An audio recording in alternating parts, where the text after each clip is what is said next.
Vamos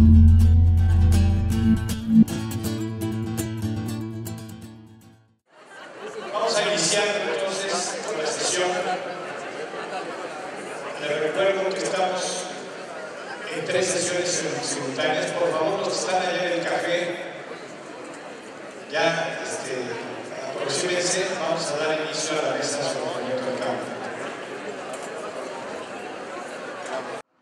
Verdaderamente, ¿qué es el producto que debe tener cada campo?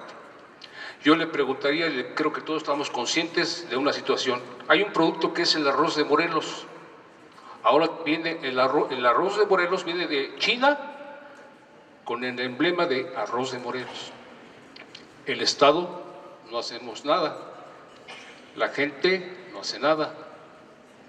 Entonces, el cuerpo legislativo, una reforma estructural a lo que es la Secretaría Agropecuaria, que verdaderamente sepan hacia dónde van, con un programa sexenal y un programa, como decía el licenciado, multianual, con gasto, con un seguimiento a corto, mediano y largo plazo. Hablamos todos, palanca de desarrollo, pero ¿qué hacemos? Creo que de alguna manera, pudiendo cooperar todas las instancias y hacerle ver al Estado verdaderamente que subsidiar el campo, eso no es la solución. Traer cultivos de otros países tampoco es la solución. El campo también necesita tecnología. La tecnología tenemos en estos muchachos, en las universidades. Aquí en el estado de Puebla, estos muchachos pueden hacer mucho por el campo. Darle asesoría técnica a la gente del campo. Tenemos sistemas de comunicación, así como buscamos las cuestiones electorales, por parte del Estado y por parte del cuerpo legislativo, se puede hacer y canalizar y ver lo que es la cuestión legal de cómo dar tecnología al campo. Tenemos el canal 11 del Politécnico, que de alguna manera se puede aprovechar. Y por último, sugerirle por parte de los economistas un proyecto bien definido, estructural, con una reforma legal completa. Ustedes también algunos son abogados, pero ya con decirle al Estado, esto es lo que verdaderamente necesitamos, y principalmente ahora que vienen los candidatos, que vamos a tener un cambio de presidente. Yo pienso y creo que todos contribuyendo a un granito. Este proyecto nacional de desarrollo, fabuloso, nada más mi sugerencia, sí, un poquito más ejecutivo y más preciso por parte de la cuestión legal, para que de alguna manera esa gente que está en esas secretarías trabajen y que de alguna manera la problemática vaya del Estado municipal hacia arriba. Normalmente todos los programas multianuales, sexenales vienen de allá hacia acá, con un desconocimiento total de no seguimiento hasta dónde quedan. Por eso tenemos, mucha gente dice, ¿por qué cultivas algún producto enervante? Pues porque gano más. ¿Por qué? Porque el Estado y ninguna instancia municipal, ni estatal, ni federal se comprometen de alguna manera a darle solución a la problemática. Muchas gracias.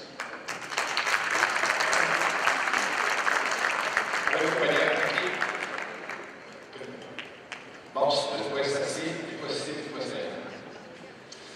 allá. Hay varias cuestiones relacionadas, a ver si me acuerdo de ligarlas. Hace años recuerdo haber leído en un documento del INEGI lo que le llama la vocación del suelo en México. Usted mencionaba más o menos eso. Lo que menos tiene México es condiciones para la agricultura, ¿sí?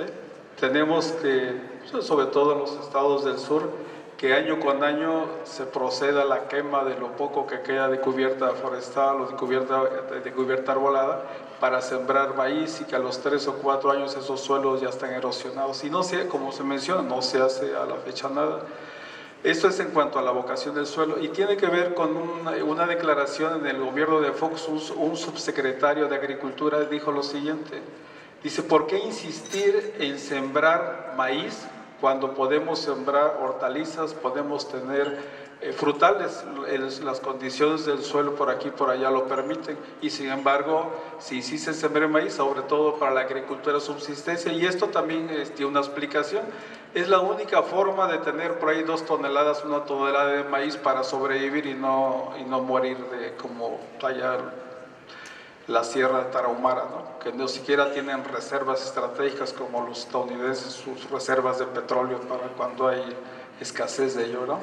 Entonces hay una palabra por ahí en el prólogo, dos palabras, que es ceguera prospectiva, ¿sí? Ceguera prospectiva. Y esto ha caracterizado al país por creo que toda su historia, ¿no? Ceguera prospectiva. Un ejemplo, lo mencionó el caso de la llamada Aridoamérica, 17, 21 estados afectados por la sequía. Y de acuerdo al llamado panel intergubernamental para el cambio climático, a pesar de que usted menciona que se habla vamos a decir algo de proyecciones a 6 meses o lo que fuera, pues se considera que estas zonas áridas pues serán afectadas todavía más por las sequías o por escasas precipitaciones. Recordemos, la CNA ha mencionado eso y una y otra vez. Bueno, ahí está el problema desde hace muchos años, fácilmente, no se puedo decir 20 años, 30 años, el Excelsior publicó una serie de revistas de grandes temas de economía en general, y ahí se mencionaba ya el problema de la salinización de las aguas de los pozos profundos cercanas a la línea costera. Otra vez le digo, 30 años, 20 años los que hayan sido, y lo que a la fecha pues, se vive es obviamente un mayor problema, ¿no? Un problema no resuelto, y al contrario, un problema que se agrava más ahí. Y los gobiernos desde hace muchos años, no sé, al respecto de la perforación de pozos profundos, de la agricultura de riego en aquella zona, poco se ha avanzado, ¿no? Hay una experiencia enorme en la historia del mundo, que es el Mar Arar, el actual Kazajstán, cuando los soviéticos en ese tiempo hicieron un trasvase de agua hacia las estepas para sembrar trigo con mucho éxito. Sin embargo, causaron un daño ecológico enorme. A la fecha, de 30 o 40 años después, ahora el nuevo gobierno, los gobiernos kazajos han rehabilitado la parte norte de ese Mar Aral. Aquí tenemos el agua del sureste, ¿no? Ahí está, no vamos a ir lejos, solamente el Papaloapan, a la altura de Tlacotalpan. Un río enorme, ¿no? Un río enorme con un gasto enorme que si se desviaran miles de metros cúbicos por segundo, ni cosquillas le hace ese volumen de agua.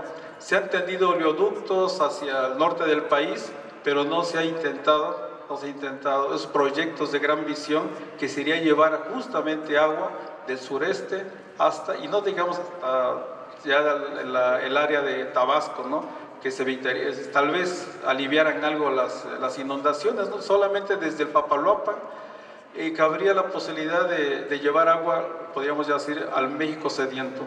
En el Instituto Tecnológico de Chilpancingo, donde procedo, planteamos un proyecto de esa naturaleza con ingenieros en el área de hidráulica, etcétera, etcétera, para al menos poner un grano de arena a tratar de enfrentar o de proponer alguna solución a que es uno de los problemas más graves de México, ¿no? La sequía en esos estados. Ahí está, y no se hace nada más allá de llevar agua, entregar despensas. Lo único que se hace es alargar el problema, y sobre todo que no se tiene a la vista ningún viso de solución, y al contrario, un agravamiento del problema y obviamente un mayor número de pobres en este país. Muchas gracias. El joven. Les suplico brevedad, hay varios que quieren hablar para poder llegar a todos. Sí, mi intervención además es breve. Manuel Cárdenas, del Instituto Politécnico Nacional, y así como también del Instituto Politécnico Nacional. Soy originario del campo de la Sauceda, Guanajuato, pueden conocer ahí en Google Maps. Y principalmente son cuestionamientos muy fuertes porque se desvincula el campo en muchos aspectos. No se puede combatir algo que está en el campo solamente mediante el factor dinero, y la propia historia nos enseña eso. Con nuestro fundador, el general Lázaro Cárdenas, en 1938 hizo lo mismo. Con la reforma agraria repartió las tierras y las haciendas y para 1938 empezó a inyectar dinero al campo con el Banco Ejidal. ¿Y qué pasó para 1939? Se inflaron los precios de tal manera que para 1940 ese contagio de la producción de dinero por parte de la banca central hacia el Banco Ejidal hizo que la economía se viniera para abajo en todos los sectores, desde el rural hasta el sector de transformación. En ese sentido hay que tener muy en cuenta de que el factor tecnológico en el campo es mucho más importante que el factor monetario. Y principalmente también como hijo del campo yo en esta cuestión hay que tener muy en cuenta los usos y costumbres de nuestro campo mexicano. El dinero que se inyecta no va tanto a la producción, sino va tanto a los líderes y a las estructuras rígidas de personalidades que dependen de liderazgos, cacicazgos, y de tal forma que ni siquiera, por ejemplo, el aguacate que yo voy y lo tomo del árbol me cuesta gratis y voy a la ciudad y allá me cuesta 20 pesos el kilo.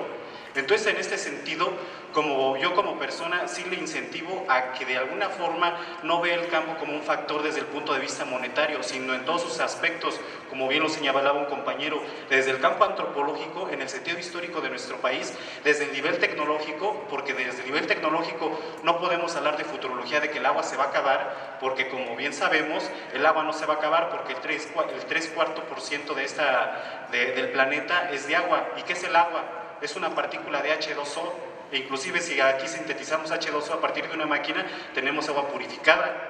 Así como el petróleo, aunque se acabe, va a haber nuevas alternativas para la reformulación de esta.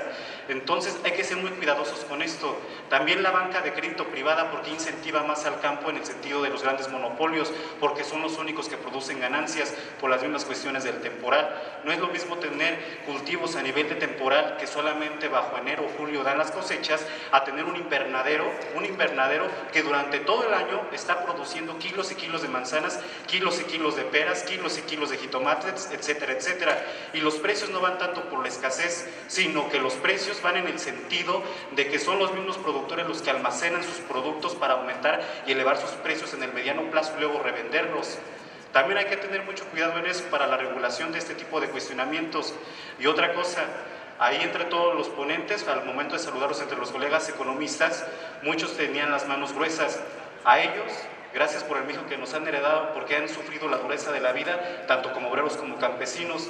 Y ustedes, más que dejar un México en jóvenes que ahorita en la diferencia y la apatía no saben qué es lo que quieren hacer, mejor ahorita busquen la forma de saber en quién se lo van a dejar, porque esa dureza de la vida que han sufrido no la van a recomponer, porque si la dejan a los jóvenes de hoy, nos vamos a ir al abismo. Muchas gracias. Muy bien, gracias. Sigue luego acá, luego allá. Luego. Bueno, soy Ernesto Herrera, vengo de Mexicali, soy presidente del colegio. Miren, yo creo que el planteamiento que está haciendo el proyecto que hoy estamos conociendo como conclusión de todo este trabajo que se ha hecho es interesante, no deja de ser interesante. Sin embargo, en las propuestas que yo escucho para el campo me parece que están quedándose pero muy cortos en ese sentido. Yo creo que si no tomamos en cuenta que en el sector rural hay tres tipos de campos, no todo es igual, y todas las propuestas para el desarrollo rural han sido en el sentido de considerar que todos los agricultores son iguales. Entonces les aplican los programas de subsidios, los programas de apoyo, como si todos pudieran acceder a ellos. Hay que considerar que hay un 90% de agricultura para sobrevivir, de sobrevivencia, un 8% de agricultores que pudieran abastecer el mercado interno y un 2% de los grandes agricultores que son productores para la exportación. Entonces, si no se considera eso para diseñar una política hacia el sector rural, va a seguir habiendo esa desigualdad en la distribución de los apoyos o los subsidios para el campo. Eso por un lado, lo hemos visto, de 2002 al 2010, los subsidios al campo se los llevaron el 90%, las grandes empresas transnacionales que mueven los granos, por ejemplo, los que compran y venden trigo, los que compran y venden maíz, y entonces son ellos. Podemos mencionar 10 empresas fácilmente, Gradesa, por ejemplo, Maseca, el grupo Gruma, pues que le llaman, Bachoco y una serie de empresas enormes que se llevan el 90% de los subsidios al campo, mientras los pequeños productores, los agricultores de subsistencia, pues reciben lo que señalaba el ingeniero, de que pues ahí les dan una cantidad que de nada les va a servir ni les va a resolver ningún problema.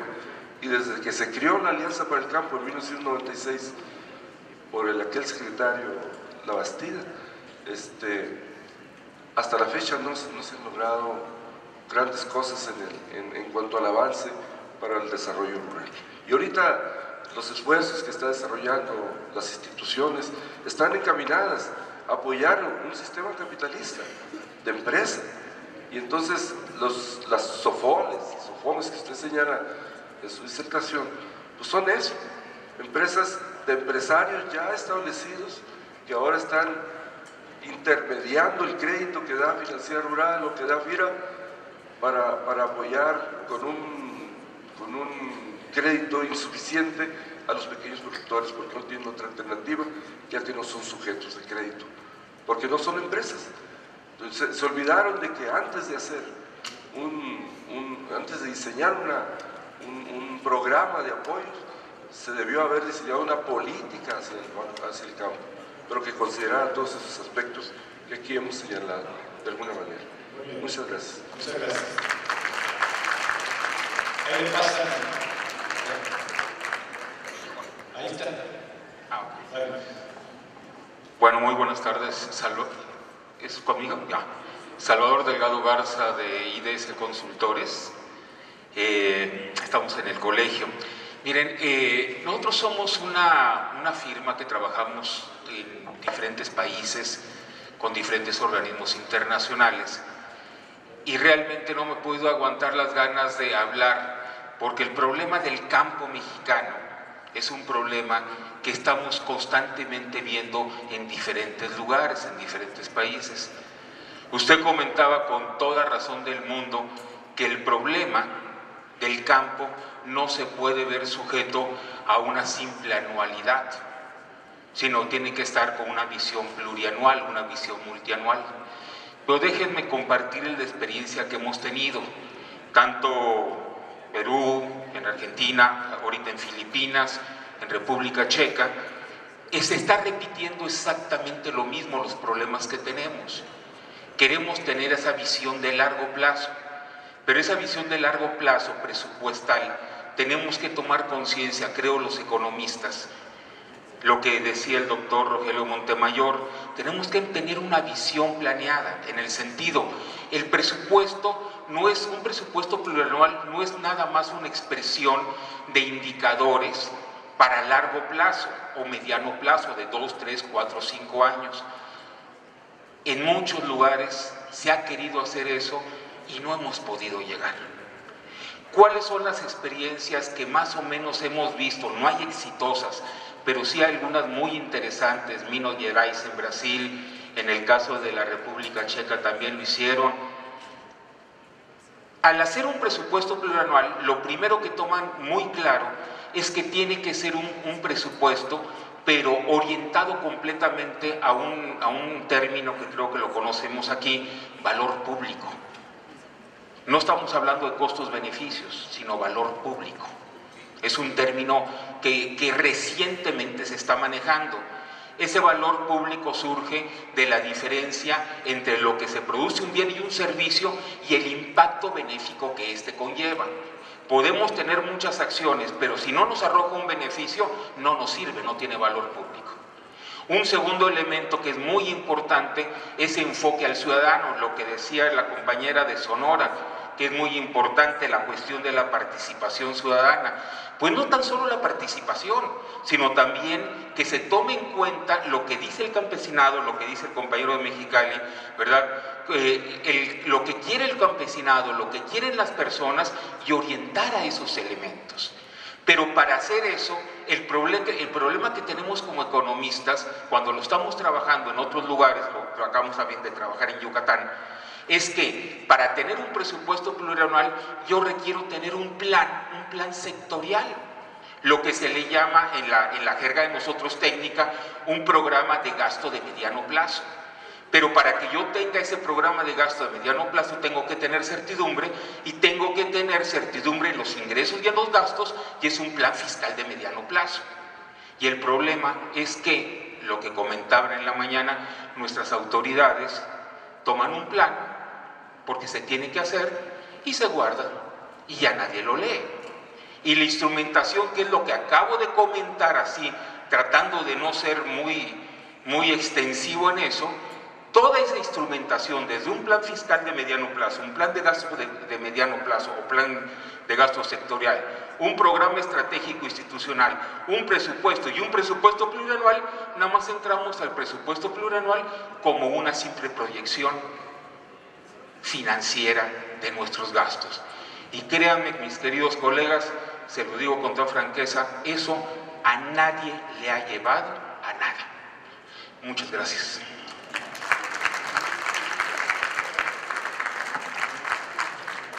Buenas tardes. Mi nombre es Francisco Bonilla Hernández, economista del Politécnico, egresado, y consultor agropecuario en el estado de Morelos. En esta parte que hemos escuchado y la parte que hemos vivido en el campo, vemos muchos programas y de repente los campesinos no conocen todos los programas, conocen uno más conocido, el de activos productivos, ahora es infraestructura y equipamiento. Ese programa, que si bien tiene ciertas bondades, también tiene muchas carencias. Primero, desde mi punto de vista, hay que regionalizar para los tipos de apoyos. Dos, estratificar por el nivel de ingresos de los productores, porque al final de cuentas se tasa a los productores de una misma manera, y los que salen ganando son los que tienen mayores recursos, se llevan la mayor parte de los subsidios de esos programas. Por eso es importante, también coincido con el punto del presupuesto multianual, para no estar a la vaivén de la política del siguiente año, a ver cuánto me presupuestaron en este rubro, a ver al siguiente año cuánto me van a dejar. Y también que las organizaciones sociales que existen en el campo, dejar que los productores promuevan su desarrollo, porque de repente vemos a los líderes con una super camioneta y los pobres en ese mismo punto. Programas como de la reforma agraria, pues creo que a veces los vemos que no tienen sentido de ser. Promusag, FAPA, al rato de un 100% que está enfocado a un proyecto, al productor o al grupo beneficiado le va tocando un 60%, porque las organizaciones se llevaron el 30% y hasta el 40% de esos presupuestos. Yo creo que debe haber mucha vigilancia en la aplicación de esos recursos. Otro punto que sí también como parte de la consultoría nos interesa y que lo manifestamos, cuando al INIFAP le recortan presupuesto y dejan que la iniciativa privada entre a la investigación, y de repente también vemos que hay investigaciones que en el INIFAP y en otras instituciones que no se vinculan con el campo. Hay investigadores que están buscando tener puntos para sus publicaciones y tener mayores ingresos, pero no se vinculan con la realidad.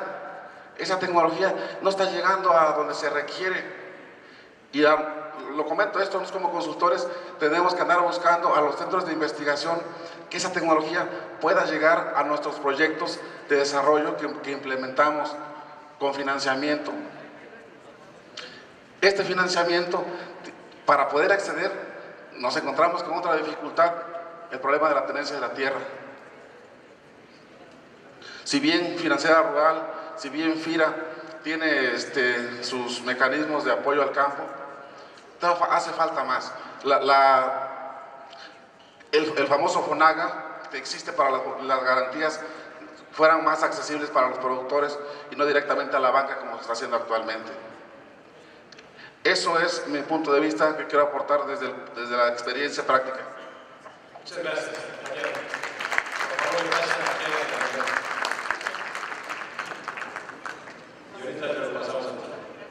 Sí. Bien, gracias. Yo vengo del estado de Sonora, un estado en el que realmente tenemos conciencia del cuidado del agua y en Sonora sí pagamos el agua. Nos cuesta aproximadamente 1,000 pesos la hectárea en un cultivo de trigo.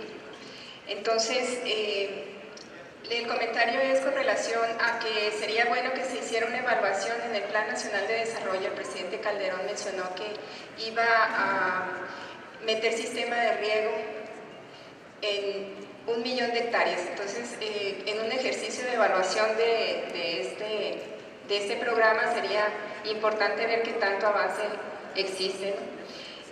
Otra cosa es con relación a que no conozco el proyecto nacional, pero seguramente en alguna parte de él, porque pues viene o está creado por diferentes foros en diferentes regiones del país, está incluido el sistema hidráulico del noroeste, que es un proyecto muy ambicioso que tiene años. Yo desde que era una adolescente lo conozco.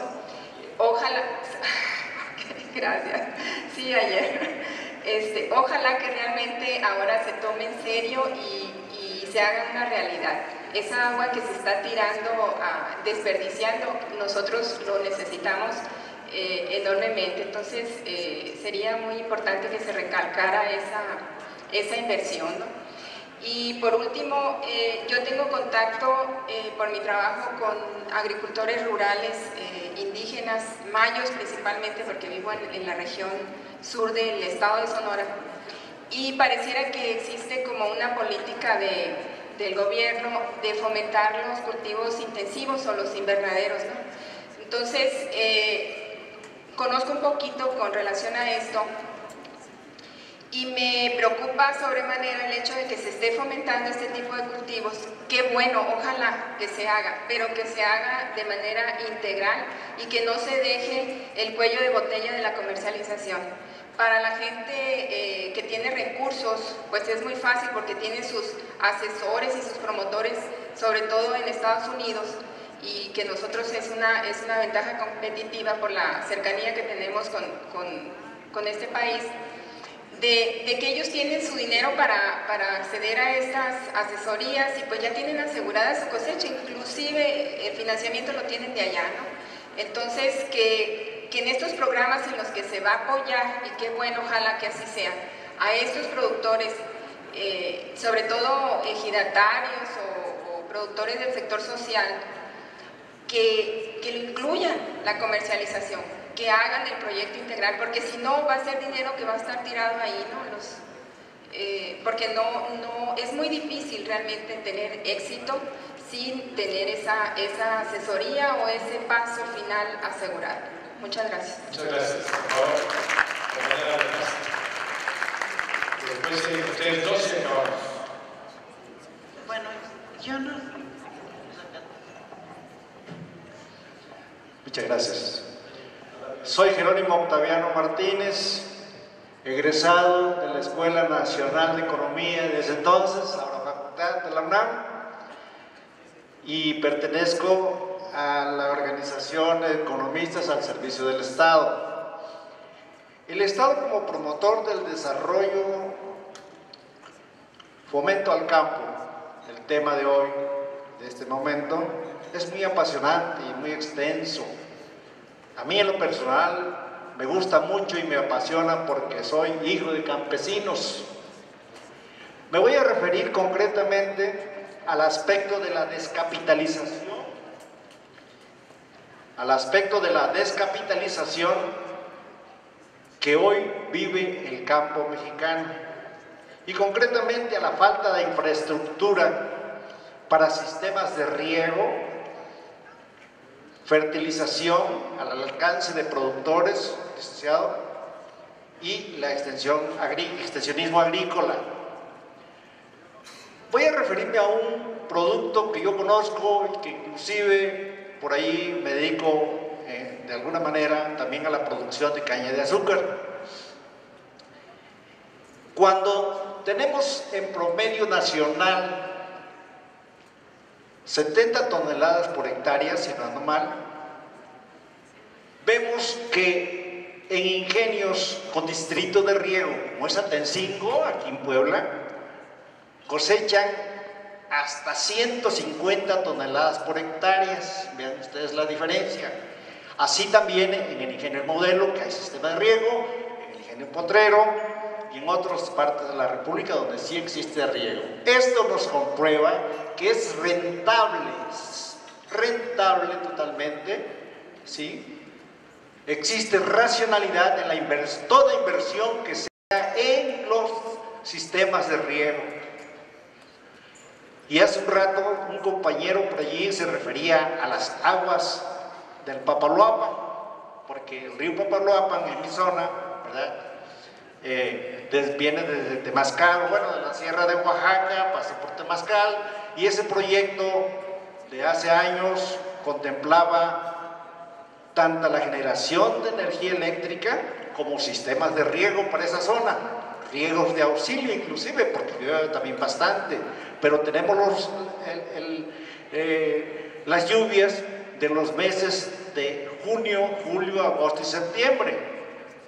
En cambio, febrero, marzo y abril tenemos unas sequías también tan parecidas como las del norte. O sea que mientras que en unos meses nos falta agua, en otros nos sobra. Sería que este plan contemplara también estos sistemas de riego de auxilio, y no nada más en la cuenca de Papaloapan, en todos aquellos lugares, ¿verdad?, donde sean necesarios para fomentar el desarrollo del campo. Disculpe, compañero, pero el programa no llega a tal precisión y a tal nivel de ejecución. Sí. Es un poco más general. Muchas gracias. Sí. Si no, no podríamos tener capacidad de influir en proyectos tan específicos. Sí, pero yo me refiero, por eso lo señalo nada más como un ejemplo de descapitalización que existe, ¿no? Les pido breve. Muchas gracias. Los ferrocarriles, Guerrero, Morelos, no tiene ferrocarril para vincularlo a las grandes líneas de ferrocarril internacionales. Eso es un proyecto de ellos. Los productores que generan producciones en Guerrero, vamos a suponer de productos tropicales, que tienen ventaja respecto a los gringos o los canadienses que no tienen condiciones tropicales, no hay cómo tienen a precios razonables. En fin, esa parte es interesante. Puedo estudiar un poquito más ese tema y a ver si podemos ampliemos esa discusión del marco del proyecto. Muchas gracias. Bien, les recuerdo, muchas gracias, doctor Castro, por su coordinación de esta parte del trabajo. Les recuerdo a todos que ahorita vamos a la comida, planta de abajo, y después a las 4 de la tarde está programada 4 mesas, una sobre el cambio climático, otra sobre política social, otra sobre desarrollo regional y otra sobre fomento del desarrollo. Políticas alternativas del desarrollo, todas coordinadas por facultades de economía que se les invitó para ser el conducto de la organización del Congreso en esta parte. Nos vemos entonces por la tarde. Muchas gracias.